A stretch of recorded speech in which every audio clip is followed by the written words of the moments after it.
How's it going, YouTube? Happy day before Thanksgiving. And to all the subscribers and folks out there on YouTube, I just want to first say happy Thanksgiving. I hope that you have a beautiful Thanksgiving with your family and your friends, or however you are celebrating it. But I do hope that you enjoy the day, have some good food and some good drink if you drink, or seltzer, whatever that might be, and rest and enjoy this beautiful place we call Earth, and get outside and appreciate the people that you're with, and have gratitude. Have gratitude for the fact that you're still here, you're alive, and you have a roof over your head, you have food on the table, you have good friends and family to surround you. So happy Thanksgiving. I just wanted to chime in today, besides saying happy Thanksgiving. I just wanted to chime in about a couple things. There's so much going on always, and it's hard to make these videos short and sweet and concise because there's so many things I want to talk about. But I did want to talk a little bit about the presidential race coming up and the primary. I live in New Hampshire, and I am lucky enough to have the opportunity to meet candidates in person here. I've had the pleasure of meeting Tim Scott, Mike Pence, both who have dropped out of the race, Vivek, and his name is pronounced Vivek. So there's a lot of people who mispronounce his name. So please get it right. It's like cake, but it's Vivek. I've had the chance to meet him twice and have been to many of his events. I really appreciate him. And I also have had the opportunity now to meet Ron DeSantis as of last night. He did a town hall right here in Keene. So I've unfortunately not had a chance to meet Donald Trump, but I do hope to do that. I'm sure he will be back here soon. I did meet Nikki Haley about a year or so ago at an event. And I have not had a chance to meet any of the independent candidates, but RFK usually comes around, so I'm sure he'll be back as well, and maybe I'll have the opportunity to meet him. A few of these candidates have impressed me. Vivek, Ron DeSantis, Donald Trump, even though I haven't met him in person yet, and Robert F. Kennedy Jr. I really appreciate the stance that Donald Trump has right now, especially in his foreign policy. He's proven that he's a great leader with foreign policy. He really put his thumb down on all of the dictators in these other countries, like China, Russia, North Korea. And he was able to be very diplomatic with them, but also really strong. And we really need that right now. We really need someone who can be cordial and even failing on the word that I want, but somebody who is sort of debonair and cordial, but also speaks strength. And obviously we don't have that in this country, and haven't had that in this country in the last 4 years with Joe Biden and his administration. He shows weakness, he shows frailty, not just in his foreign policy, but obviously if you just look at him. So I think that these dictators and these leaders of other countries look at him and feel that they can get away with things. He just met with Xi Jinping of China, and what did they really accomplish? As far as I know, it wasn't much of anything. And it's embarrassing. It's embarrassing. I think Vivek has a pretty strong stance on his foreign policy in regards to strength through peace, like Donald Trump. And Ron DeSantis as well has a fairly good idea of strong foreign policy. unfortunately, I've heard absolutely nothing from Robert F. Kennedy regarding his foreign policy. There are some things that I question about Robert F. Kennedy, and I'm not sure he's really for the people. He says he is, and I know he's got a strong stance with pharma and the medical industry and agriculturally with our food. But there's some other things I'm not quite sure I know where he stands, and that concerns me. And I haven't heard him come out and say anything in regards to the conflict in Israel. So there's a question mark for me with him. And I'm a registered independent, so I would be curious to see what he has to say. But right now, I feel that Donald Trump is the strongest leader that we have available at this time. And no matter what your opinion is of Donald Trump, whether you don't like his hair or his skin or the fact that he goes tanning or that he's overweight or that he sometimes says things that are not necessarily the most appropriate and that he's sort of off the cuff and, you know, people call him a bully, but he gets the job done. I mean, you don't have to like the president. He just has to do his job for this country, for the American people. And right now, the American people are suffering under enormous inflation, under gas prices and food prices that are ridiculous. We have 2 wars now. We didn't have any wars under Donald Trump. None. Zero wars. There was 0. And it doesn't matter what you think about the president. He needs to do his job. You don't have to like him. So get over yourself, you Trump deranged ding-dongs. Like, stop acting like a victim. Stop being a victim. Stop blaming Donald Trump for everything. You know what? That is your responsibility. Your problems are your responsibility. Stop playing that victim game. It'll get you nowhere in your life. Absolutely nowhere. Stop playing the oppressed. You know what? You'll get nowhere with that game. You'll just end up more oppressed, more poor, more miserable. You know, you have to, this life is up to you. It's not up to somebody else to solve your problems and for life to just hand things over to you. That's not the way life works. I've been on this earth for a very long time, even though I might not look it, but I have. And I've worked for everything that I've gotten. Everything that I've gotten. I've worked my butt off to get it. And I'm really sick and tired of seeing these purple-haired, tattooed, nose-ringed freaks on social media crying and complaining about having to go to work, crying and complaining that it's Donald Trump's fault, crying and complaining about the Palestinian issue. I mean, and now siding with terrorists. I lived through 9/11. I was there, boots on the ground. I saw what happened. You don't want that to happen to you. You don't want to side with Osama bin Laden. Sure, I understand your questioning of the government in America, and you should be questioning our government right now. But the evil people are currently in power. They're currently in power, and they're allowing more evil to become in power. And to think that this is all about the oppressed and decolonization, you've lost your mind. Like, I'm sorry. You have lost your mind.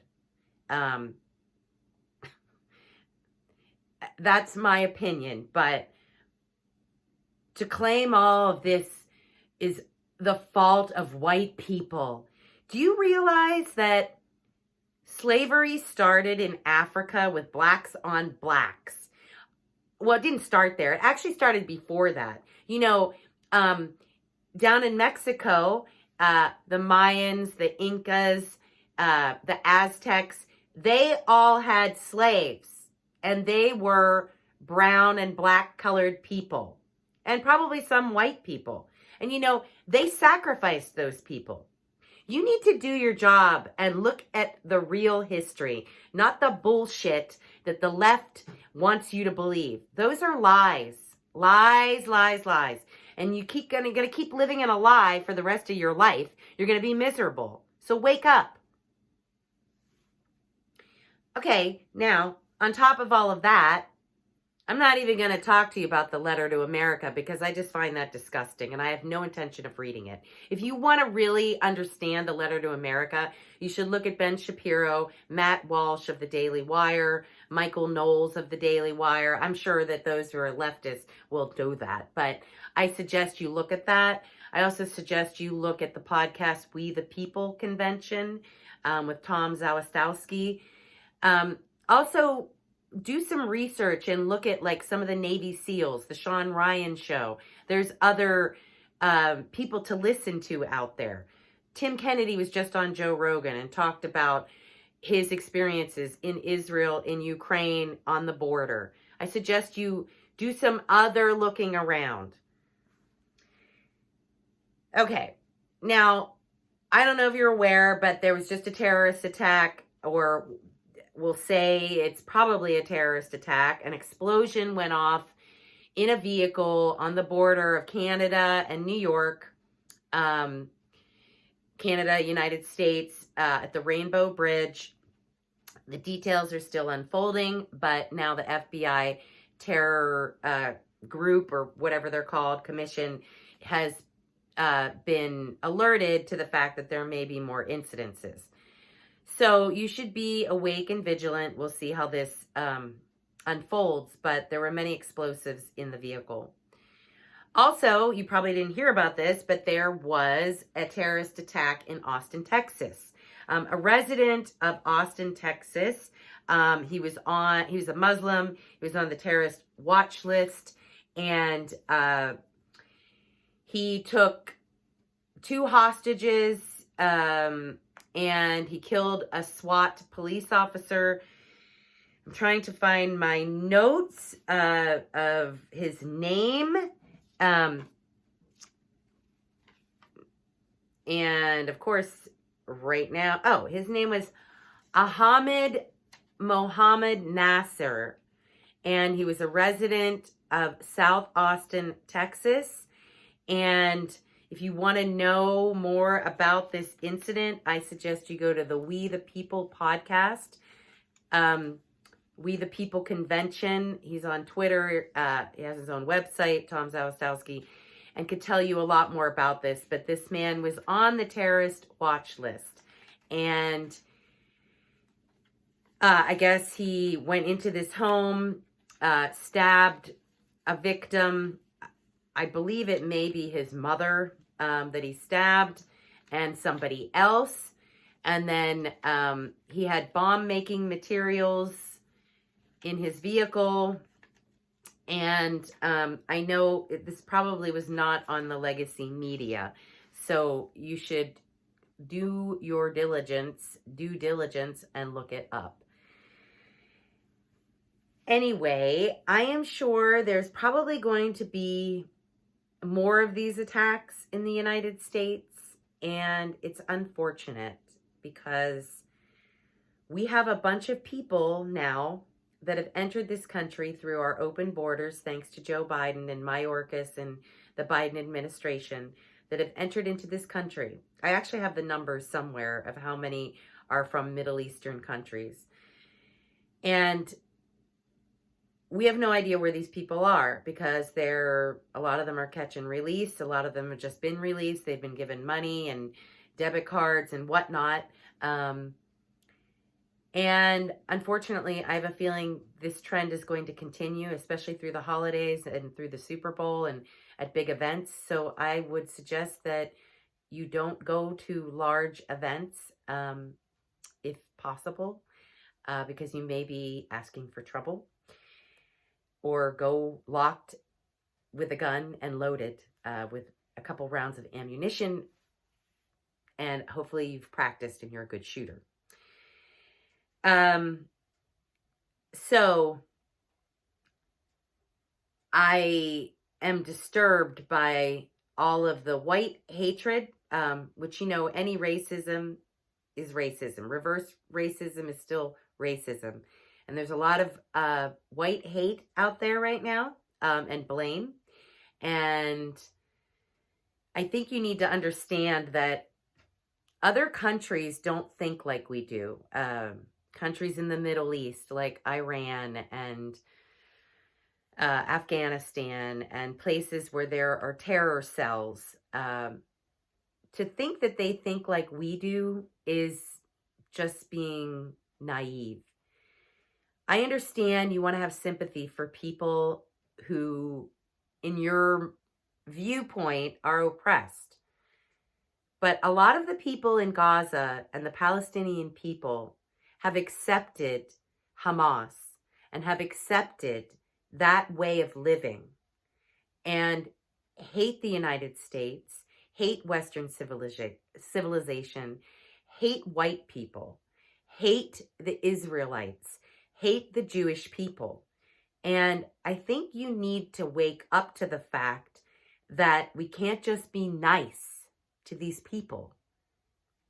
You have to fight equally. And until you wake up to that fact, we're in a lot of trouble here. So do your research, do your due diligence, stay safe and vigilant. And, you know, I just want to say I'm a caring, loving person. And I understand oppression, and I understand people who have struggled all their life and suffered. And, you know, those people can be any color and from any place.